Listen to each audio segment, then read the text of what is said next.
Welcome back to Bite-Sized Crime, where we serve up true crime stories, but bite-sized. I'm Olivia. And I'm Eva. And remember, never trust anyone too easily. Today's case, it's one of the most infamous, unsolved mysteries in true crime history.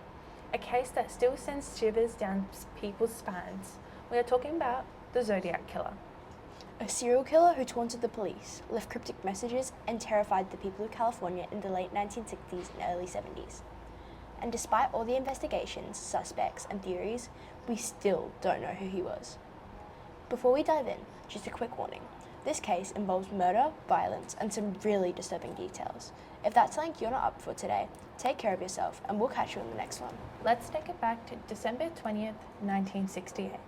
Betty Lou Jensen and David Faraday, two high school sweethearts, were on a date.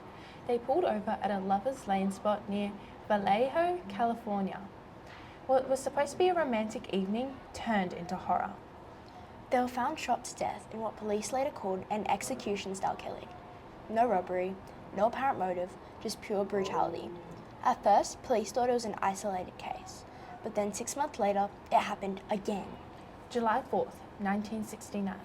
Another young couple, Darlene Ferrin and Michael Magau, were sitting in their car at Blue Rock Springs Park when a man approached them. Without warning, he opened fire. Darlene died, but miraculously, Michael survived and gave a chilling description of the attacker. And this is where it gets twisted. About an hour after the shooting, the police received a call. A man calmly told them he was responsible for the attack and for the previous murders.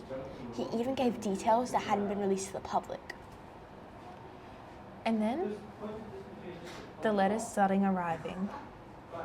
The killer sent handwritten notes to the San Francisco Chronicle, Examiner, and Vallejo Times Herald. They were filled with cryptic messages, taunts, and a coded cipher that he claimed would reveal his identity. The first cipher was cracked by a schoolteacher and his wife, but instead of revealing a name, it read, I like killing people because it's just so much fun. Absolutely chilling. And he wasn't done. Over the next few years, he took credit for more murders. Some confirmed, some just suspected. One of the most terrifying attacks happened on September 27, 1969, at Lake Berryessa. Brian Hartnell and Cecilia Shepard were enjoying a peaceful afternoon by the lake when a masked man appeared. He tied them up, told them he was an escaped convict, and then, out of nowhere, started stabbing them, again and again. Brian survived, but Cecilia didn't. And just like before, the Zodiac called the police afterward to report his own crime. October 11th, 1969. Paul Stein, a taxi driver, picks up a fare in San Francisco, but instead of giving a normal ride, the passenger shoots him in the head, takes a piece of his bloody shirt, and walks away. This time, there were witnesses. Kids saw the killer through a window and gave police a description. But in a shocking mistake, the dispatcher misidentified the suspect as black, leading officers to ignore the actual killer, who was right there, walking away from the crime scene. And the taunts didn't just stop there. The Zodiac sent more letters, even mocking the police for missing him. He claimed to have killed 37 people, but only 5 victims were ever confirmed. Then, suddenly, he vanished. No more letters, no more murders. Just silence. But the mystery, it never faded. Over the years, dozens of suspects were investigated. None were ever officially named as the Zodiac. Some think that it was Arthur Lee Allen, a convicted child molester who owned a Zodiac brand watch and suspicious ties to the case. But DNA evidence later suggested that he wasn't the guy. Others believe the killer was Gary Francis Post, whose name was supposedly hidden in one of the ciphers. A team of investigators claimed they solved it, but the FBI never confirmed it. And then there's a theory that the Zodiac never worked alone. Some believe that there were multiple people involved, possibly a cult or maybe even a secret organization, working together to create chaos.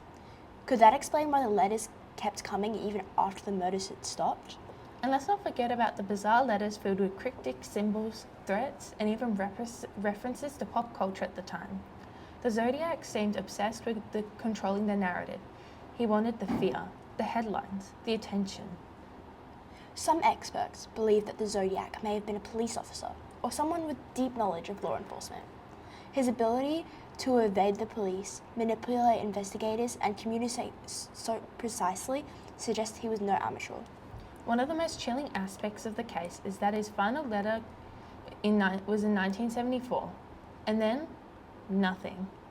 Some people think he was arrested for an unrelated crime. Others believed he died, or he just decided to stop. But what if he simply evolved? What if he changed his methods to stay under the radar? There have been alleged Zodiac-style murders well into the 80s and 90s, but nothing was ever definitely connected to him. Some people believe he could have moved to another country, started over, or even had a family. And what if he's still alive? Could it be an old man sitting somewhere, watching documentaries about himself, reading Reddit theories, laughing about how no one ever figured him out? So, what did you think? Did the Zodiac just stop, or did he get away with the perfect crime? Let us know your theories, and as always, be careful who you trust, because some killers, they never get caught. That's all for today's Bite-Sized Crime. If you like this episode, be sure to subscribe and let us know what we should cover next. Stay safe out there, and remember, never trust anyone too easily.